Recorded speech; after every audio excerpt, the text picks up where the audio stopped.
All right. It looks like we are going live. Welcome. Thank you, everybody, for joining me on Royal We Live Chat. Happy Monday night to you. It's good to be here. It's good to be here with all of you. Hope to answer a lot of your questions. Hope to hear a lot about what's going on in your world. We're going to wait a few moments here as people start to jump on and say hello from wherever you are in the world tonight. Hopefully, you're all having a great night. What's going on? Aaron Funark, Kung Laketo, Predator, Abuser, Burn Trolls. Hello. Fifi LaFleur, how are you doing? Karina, Laura, how are you? Tanya, what's going on? Natural Beauty, hi from Memphis. Hello, Memphis. Hello, Julie. And hello, everybody. I'm so glad that you all are here on this Monday night. Hopefully, you all are having a great week. It's starting to get cooler, entering into October. This is, I guess we are falling into winter as of right now. The heat is on its way out. I'm super excited about that. And wow, so what a week! I have been, as those of you who have know already, I've been doing these Saturday mornings, Shabbat, not Rev Shabbat. That's Friday night, but Shabbat, which is the Royal We Fellowship. We are studying the Bible for those of you who are interested in going to church without going to church. This is what we're doing. We're doing it in a completely different way. There is no real, there's none of the worship, no rock and roll Jesus show, not yet. Anyways, unfortunately, I don't have a band here. But we're just getting straight to the point. We're getting straight into the Bible, the Word of God. We are going from the beginning of Genesis, and we've already been through Genesis, where Abram is right now, and his wife Sarai. Not yet into the debacle of Sodom and Gomorrah, but we're really looking at the Bible from the ancient perspective of understanding that the world is toxic and narcissistic. And this is unlike anything that I ever learned. You know, one of the things that I've discovered with and had passionately become upset with about my faith is that it really offered no help from the narcissistic abuse that I dealt with. Modern church offered no help. I am still a person of faith, though it wavered as a result of narcissistic abuse, and I believe that is a problem. My faith wavering, I believe it's a problem because I don't believe that it's really something that is looked at and that the church takes seriously. It's all they're so focused on the love message that they really forgot to equip people for this day and age. And this day and age that we are in is what I believe to be. A lot of people talk about the end times and this and that. I believe that we are in the day and age of division. We are in the days of being divided. This is the time, I believe, and some of you might disagree, and that's okay, but I believe that this is the time we're living is the time in which the seeds have already been sown. Modern Christianity and those seeds were already sown. We are in the time where Jesus gave the parable about letting the wheat and the tares grow together, and then in the end, they will be separated. We're experiencing a huge polarization, a huge division. People are being divided from their family, their parents, siblings, and it's almost like we're supposed to be divided. When I think of narcissism and what it represents and the evil behind it, it doesn't matter if it's mom, dad, brother, sister, whoever. I can't even stand the thought of being with them. Now, I will go and, out of a place of self-healing, but I can never imagine having any kind of a close, intimate relationship with them. And I'm wondering if you feel the same way. Maybe we could talk about this in the chat tonight. Where are you? Perhaps you're healed to a point where maybe you could be in the same room. And in a very shallow way, you could probably say hi and be very kind to people who have been narcissistic to you. But can you even fathom having an intimate discussion with them? I can't. It's almost as if there's a complete block that won't even allow me to try now. It's almost as if on purpose, as if as if God's design, he allowed the narcissistic abuse to take place in such a way to where I could not get any of my intimate points across and let them know how much I care for them or love them and reach and have an intimate relationship with these people. Instead, boom, it was cut off. and I was left broken and hurting, but healing up, realizing that those people do not belong to me. They are not my responsibility.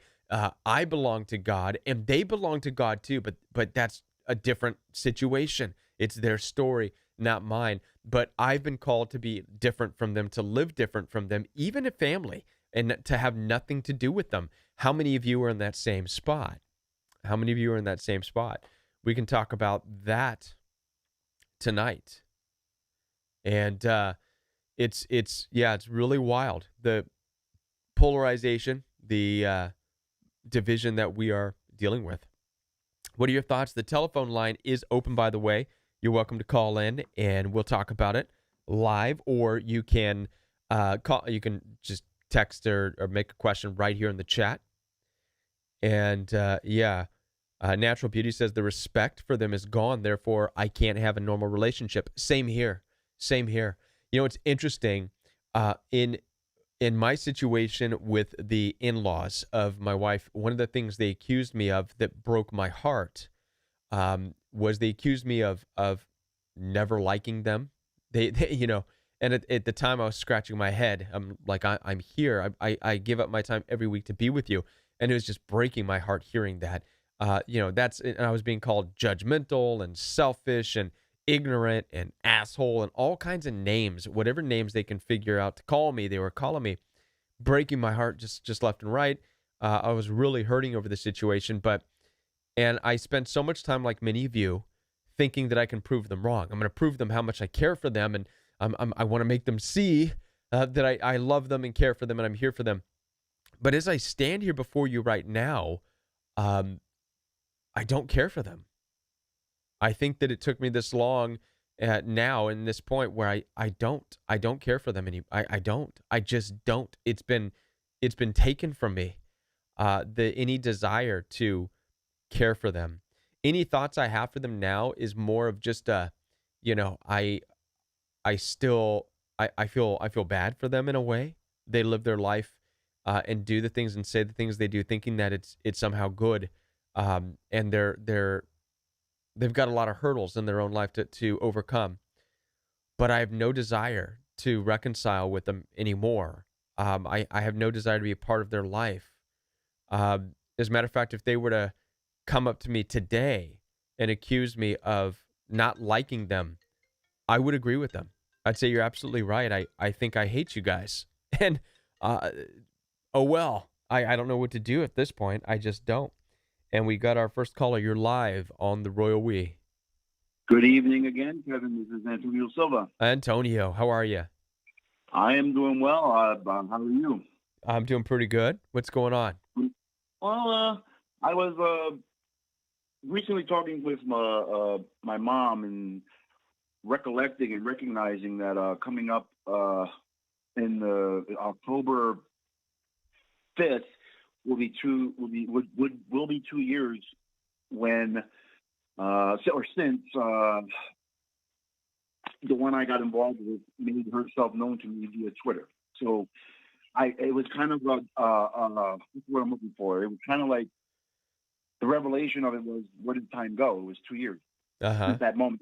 You know what I mean? It's like, and what I've been brought through, what I allowed myself to go through, what was perpetrated, and how I've come out of it, or moreover, how God brought me out of it, and how grateful I am. Even looking back, the scars, mental, emotional, that I endured, it tells the story, and it has a story, and is a part of my testimony. So that's one aspect I've been kind of going through my mind in the past week. So I just wanted to share that with you. Okay. And you were just mentioning about, and I wholeheartedly agree with you. The division, and I'm in the midst of a very pivotal and significant moment in my life when it comes to a societal toxicity that I identify with. It comes to the intrusion of our lives that was started in March, which they call Corona. I call crowning their coming king, or their whatever, whatever you want to call it. Mm-hmm. Yeah, it's just I won't comply with it because I cannot enable lies. I will not enable lies, which has now led me to not have the resources to maintain where I'm residing right now, where I had moved from where I once resided because there was a departure in a division when it comes to stance, opposite ends of the spectrum. Well, I didn't have no right to stay there, so look, I gotta Yeah. move. I don't have the means to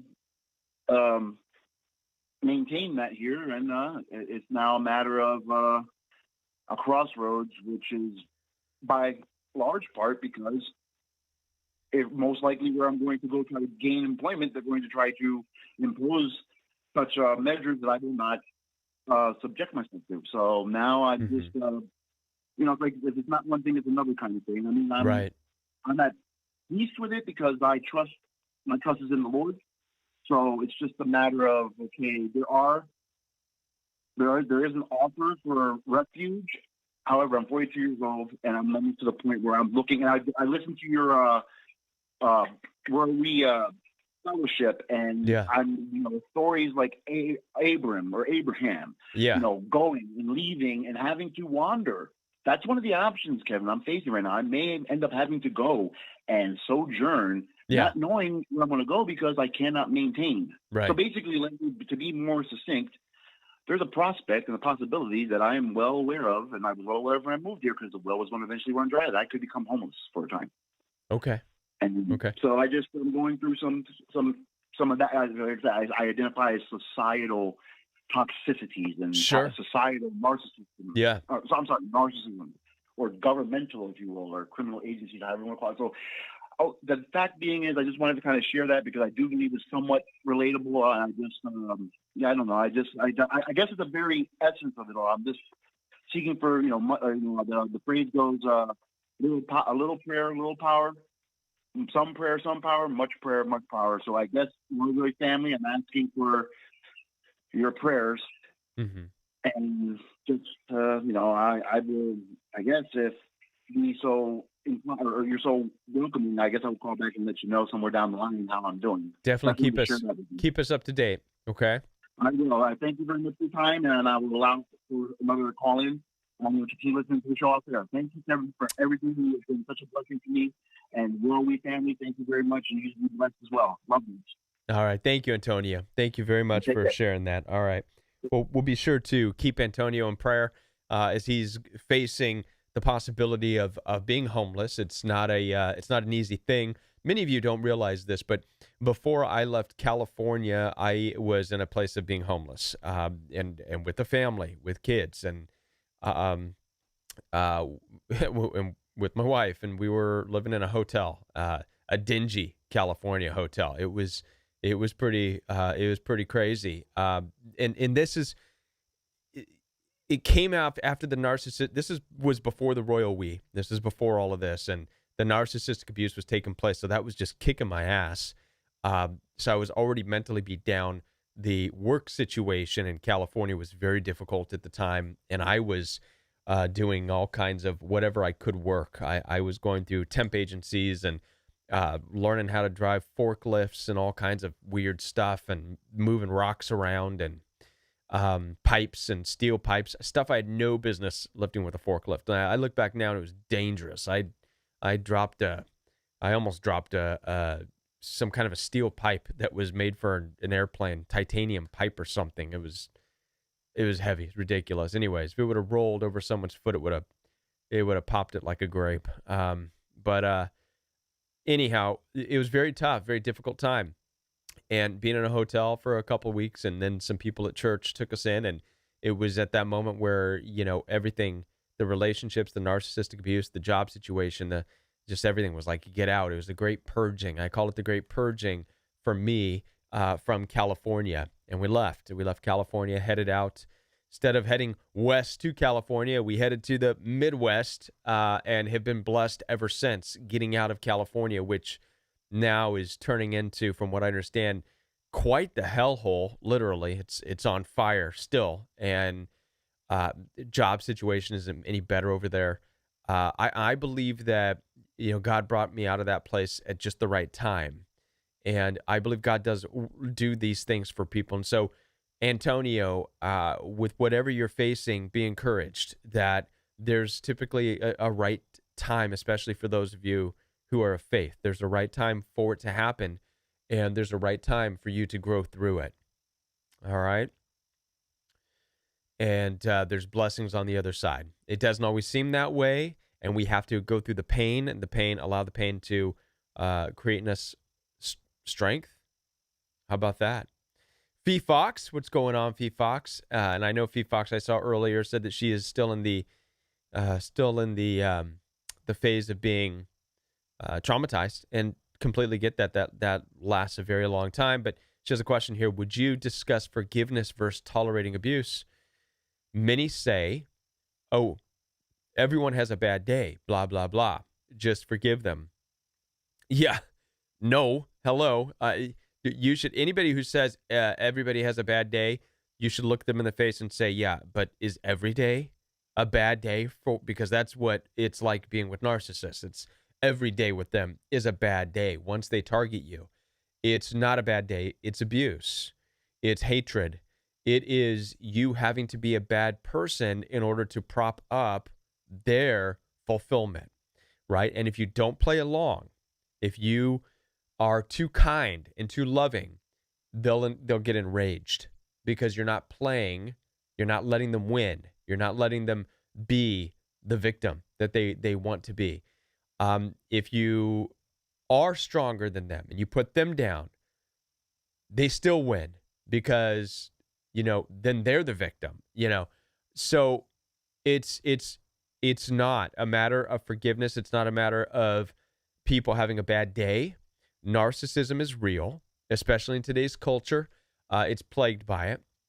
It always has been. I'm going to finish uploading a video tonight, later on the Organic channel. I'm going to follow up last night's video. If you watched last night's video, I talked about 3 things you have to know about narcissistic abuse, and I broke down 3 different golden nuggets.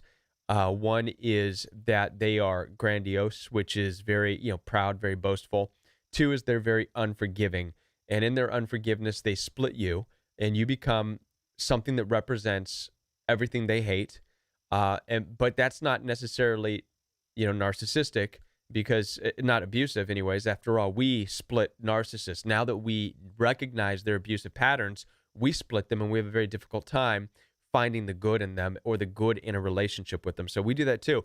The difference is with toxic narcissists, the key that I talked about is in their abusiveness. It's in their desire to punish you, their desire to seek revenge, their desire to use their words to put you down, to physically assault you. This is what creates narcissistic abuse and bullies. That's the and then the last one was their what was it? Somebody help me out who watched the video last night. After the unforgiveness, it was the doggone it, Kevin. It was just last night. Why can't you remember? Oh, boy. That's how my mind works. I get so much stuff going through my mind, I just forget sometimes the video I just made last night. Anyways, there was a third one. So tonight, what I'm going to talk about is I'm going to bridge something interesting about those 3 things that we're looking at. And what I'm going to bridge is the reality that it's not new.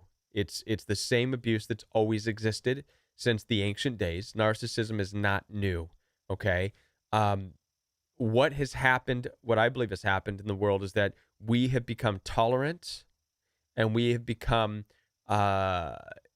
enmeshed as a result of our tolerance. We have been taught not to judge, we've been taught the stuff Fee's talking about, not to judge, to let it go. Everybody has a bad day, blah, blah, blah. And this has further enmeshed us with abusive people. And the problem with being enmeshed with abusive people is, as you know, you get abused. Today, however, as we talked about earlier, I believe this is the day of division.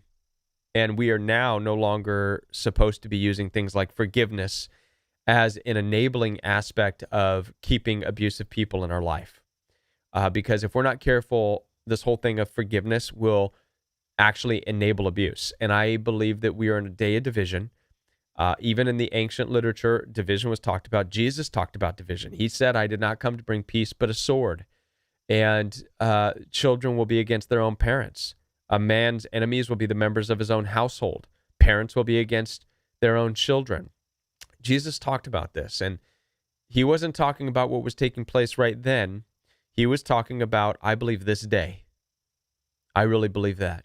This is the day that he didn't bring peace, but a sword. And what does a sword represent? A sword represents cutting in half. And for those of you who are wondering why it seems so polarized today, for those of you wondering why you just can't even be in the same room with certain people, and it doesn't matter where they are in your life, the type of person they are, parents, old friends, ex-lovers, whatever, once that calling is hit, once that awakening takes place and you realize, bam, there's a wall, there's a boundary. It's as if a sword has come down and severed that relationship into two pieces. And, or for many of you, it's been shattered into many pieces, and there's no going back. There's no going back. You could talk about the love of Jesus all you want. You could talk about the peace and forgiveness of Jesus all you want. But I think we all know that there's no going back into these relationships. I think we fantasize about it a lot. We talk about it a lot. We can even say, no, I can imagine them growing up one day and us sitting down and holding hands and really talking this stuff out and resolving all of this. But my discernment says, no, that's never going to happen. It's not. The division has been set, and that ball has already been rolling, and it's going to continue to roll. It's division. And so there's no place. Forgiveness, where we go with forgiveness then, Fee, as I know this is probably not what you want to hear, Fee, but where we go with this as far as forgiveness, I believe, is we go into this place where we forgive for ourselves. We forgive so that we can heal. We forgive so that we do not want to exact revenge or retribution. We forgive so that we can let go and move on and find our purpose in this life. We forgive so that it does not torment us, the things that were spoken over us or about us. We forgive understanding that they've made their choice and they will live their life, and we must live ours. This is the purpose of forgiving toxic, abusive narcissists. It's in no way, shape, or form a forgiveness that will allow for reconciliation. It's just not. This is a time of division. And with that, yeah. That's all I got for you. Yeah. And it does, you're right. I hear this. Natural Beauty just says they cut off a coworker. I've been hearing this a lot lately. You know, I feel like, man, I don't see narcissistic abuse anymore. All right. How many of you have heard me say this before? I just don't see narcissistic abuse. And there's a reason why. You know, I have a day job. I don't see narcissism anymore in it. And the reason is because at this point in my healing, and I do hear people are still experiencing narcissistic abuse at work, but in my place and time, my current place where I'm at right now, my healing is that I become a lot more rigid and I have those boundaries set. And so I don't even, there's no chance for narcissism to even seep in and enter into my life anymore. It's recognized right from the get-go. So I no longer see, I understand that there's a vast majority. There's some bogus rumor out there that narcissist is 1% or whatever. I disagree. I believe that this world is split half and half. I believe it's from the beginning. In the beginning, when the Spirit of God hovered over the surface of the deep, Genesis 1, and it was formless and void, and it was dark, and it was chaotic, right? In the ancient literature, in the Hebrew language, it said it was chaotic. It was a mess. The first thing God did was say, let there be light. Now, he wasn't talking about the sun. He didn't make the sun yet. The sun and the moon and the stars weren't made until chapter 3. So it's a different type of light that was made in the beginning. God said, let there be light in this situation. And he defined the light by calling it good.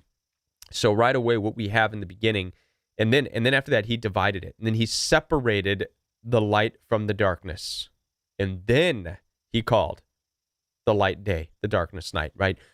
Which is, a good metaphoric description. But what it's really saying here is that in the presence of chaos and darkness which existed, he offered a solution, which is light.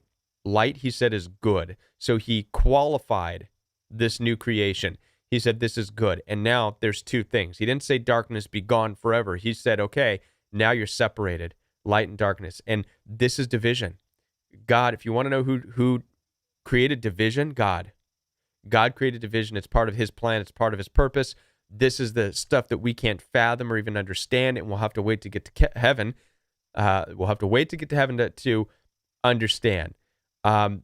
There's light and there's darkness. There's good and there's evil. In Deuteronomy, God says, I am the God of the light and the darkness, of the good and the evil. I cause my rain to fall on both good and evil, right? God, again, is acknowledging the allowance that there is evil in this world. There's no denying it. These are the words of God in the ancient literature that were spoken. God also said, I call all heaven as a witness before you. All of heaven is a witness against you, talking to people, you and me. I call all of heaven as a witness against you, you people. I put before you life and death, blessings and curses. I put it down there. I put it before you. Choose life so that you and your descendants may live. So I know I'm rattling some cages right now, but this is the word of God. Doesn't matter if you agree or disagree. This is what the word of God says. God says, I set before you blessings and curses, life and death. And I think it's time we start taking this stuff seriously. So for me, what this says is that the world is just as much evil as it is good. And this is what we're seeing in people. We're seeing good and we're seeing evil, where for the longest time, states and societies and communities have tried to get us to enmesh and all hold hands and be lovey-dovey and become one. The utopian, right? What do you call it? There's a word for it. Where's Dee? She's usually good with this stuff. I don't know. I don't know. Utopia, where everybody just gets along. But that's not biblical at all. There's nowhere in the Bible does it say everybody while on this side of heaven, on this earth, is going to come together and get along. All that's said in the Bible is there will be wars and rumors of wars. And when I read the Bible now, it's warning after warning after warning of who not to be associated with, who to stay away from. And for the longest time, even in Jesus' day, they did that. They stayed away and they divided. Now, when Jesus came, the intention was then to go out and plant the seeds, which they did, but it was going to come back to a day of division. Jesus prophesied about that. I did not come to bring peace, but a sword. I mean, he told us flat out, there's going to be a time of division. Get ready. Buckle up your pants, people, because we're divided. How many of you are aware of that right now? We are divided. And I know there's a lot of, people out there rooting for peace, and I am too. It'd be great to have peace, but there's a lot of things that have been divided, right? So I think we need to pay attention to that. Utopia. Thank you, Shia girl. Now then, with that being said, the best we can do is to acknowledge it, understand it, and not try to fit in with people, places, and things, which again, it leads to abusive situations, right? Being with people we have no business being with, doing things we have no business doing, going places we have no business going. I believe that each and every one of us has our own discernment God has given us. We know who we can't be around. We simply do. And that's where we're at. That's where we're at. Thank you, Shia. Yes, for the Utopia. Yeah. Yep. Yep. Liberal policies have ruined California. I wouldn't disagree with that. Fifi Lafleur. There's a lot going on in California. I don't even recognize California. Here in the Midwest in Missouri, people will come up to me that I know and say, Kevin, what's going on in California? What the heck is going on? The governor wants to take away all gas cars by 2035, and they have rolling rolling outages. What are people going to do? They won't be able to plug their cars into power. And I'm like, I know it's weird. And they'll say, and you guys have water shut. We did. We had water shut off times, and we couldn't wash our cars. because of droughts, and it just got really weird real fast. And my answer is I just simply don't know. I grew up, born and raised in California, lived a great life through my adolescence there, minus the narcissistic abuse. But as I got older, I just looked around me and I'm like, where am I? The place just changed literally like overnight, in a very weird way. And I have no answer for anybody when they ask me about what's going on with California. I have no answer. I don't even identify with California right now. I just don't even identify with being from there. I miss the weather. I miss some of my old chums from high school, but that's about it, Yeah. Well, listen, with that, everybody, I would like to wrap this one up because I would like to try and get a video out tonight on the organic channel, like I was sharing with you. I'm going to try my best to get that one going right now. And with that, hopefully you blessed week ahead of you. And we'll be back next Monday with more on Royal We Life Chat. So please come with questions. Make that phone call if you need to. Join me Saturday morning for Royal We Fellowship. Again, we're going through the Bible just word for word from the most ancient literatures we're moving through and applying it to understanding this world of narcissism and toxicity. So it's an excellent